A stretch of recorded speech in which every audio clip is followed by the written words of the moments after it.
Hey, how's it going? Oh, pretty good.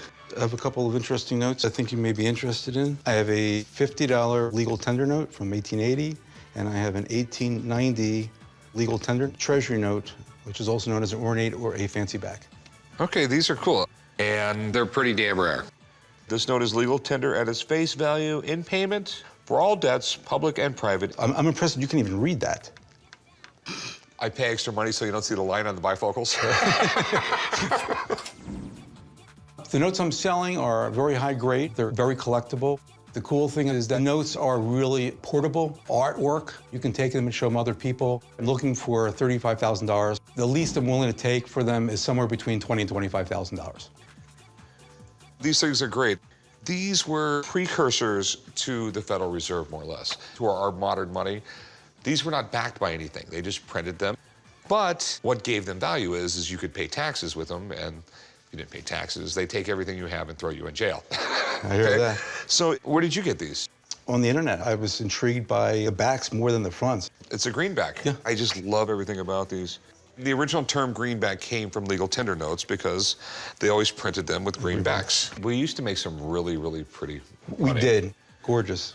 These bills are incredible. These things rarely come on the market, so I'd be shocked if one of them came in my shop, much less two of them. They're just cool.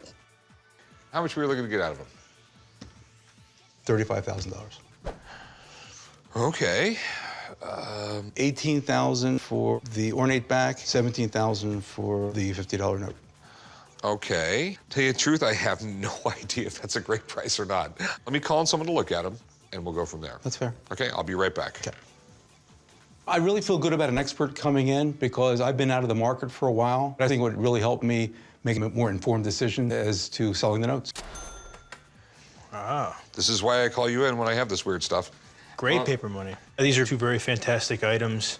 I could tell right off the bat, this is an 1890 $20 legal tender. This series is far better and more valuable and rare than the 1891. The government felt that it was easier to counterfeit a more ornate back, which is bizarre. So in 1891, it didn't have the intricacies that this note clearly does. The $50, surprisingly, even though it is a higher denomination note, it is actually more common than this note. Doesn't mean it's worth less or more, it just means it's more common. The collector basis for both notes are quite significant. Rick, what are your questions you have with this? Okay, it's the same I have with all this old paper money. You know, I need to know what grade it is, and, you know, what's it worth? Okay, it's an excellent question. I'm gonna use my light because these look to be in fantastic condition, actually. It does have a corner fold. I don't know if you can quite see it. Okay, so you noticed that, but I'll put this in the class of about uncirculated. So this $50 is quite nice, but it does look like something fuzzy was up here, some ink or a pencil. Someone definitely got a little creative, or tried to be. So what are they worth? Okay, the $20 Treasury note, I would expect in auction to bring between $12,000 and $16,000, and the 1880 $50 legal tender note, I would expect to bring between $10,000 and $15,000 on a conservative basis.